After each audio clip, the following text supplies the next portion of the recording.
only on NECN. Since 1997, a nonprofit group in New Hampshire has helped more than 150 New England teens and their families afford a college education. Nearly 10 years later, the founder of the Fish House Foundation says the need for help has never been greater. NECN's Greg Navarro has tonight's cover story. When Yumilka Arias is not studying or going to class at Salem State College in Salem, Massachusetts, the 18-year-old freshman works as a clerk at a department store more than 30 hours a week.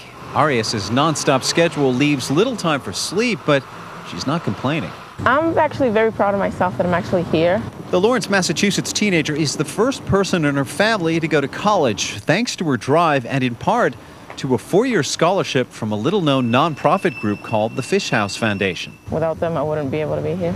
Alan Perkins knows the feeling. He says he wouldn't have been able to afford a degree from the University of New Hampshire without help from others. It was quite an experience of generosity from the community and family and friends to gather enough money. It was $100 from a family here or there, and it just made a big difference in my life. Which is why almost 10 years ago, the 49-year-old businessman decided to make a difference in the lives of hundreds of New England teenagers by creating the Fish House Foundation. I think it's a big problem these days, from all walks of life, but most certainly in the lower to middle income families. Some families make enough to do well enough for themselves and their families, but they don't make enough to qualify, or they make too much to qualify for financial aid. The Fish House Foundation is named after Perkins' 200-year-old fish house, perched on the water's edge in Hampton, New Hampshire.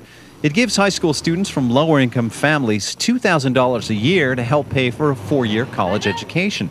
Perkins says students are still required to work while going to school, but he says the money helps. It's a matter of choices and timing, and how much time you can dedicate to the school you want to go to, and how much extracurricular, how much work time you have to devote, how many jobs you have to have.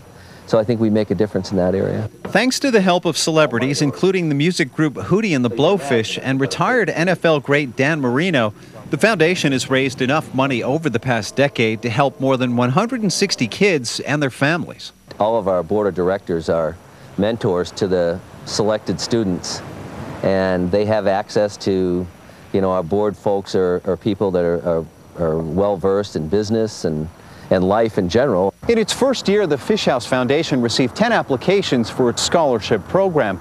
Last year, more than 650 families asked for help in sending their kids to school, and that, Perkins says, points to a growing problem. According to the College Board, the average cost of tuition and fees has risen more than 40% in the last decade. The costs of secondary education has just gone through the roof. There's just, the sources are more tapped, and there's just more kids that are in financial need. There's such a big gap between the haves and the have-nots. Yumilka Arias says being a part of the Fish House Foundation's program has helped her adjust to college life. It motivates me a lot. It's like I can't let these people down. They believed in me. And believe in the notion that no one should be denied a college education because they can't afford one. Greg Navarro, NECN, Salem, Massachusetts. And the Fish House Foundation is celebrating its 10th year anniversary this weekend with a fundraising benefit concert. Darius Rucker from Hootie and the Blowfish will perform, and there's also a charity golf tournament. For more information, log on to the foundation's website. It is www.fishhouse.org.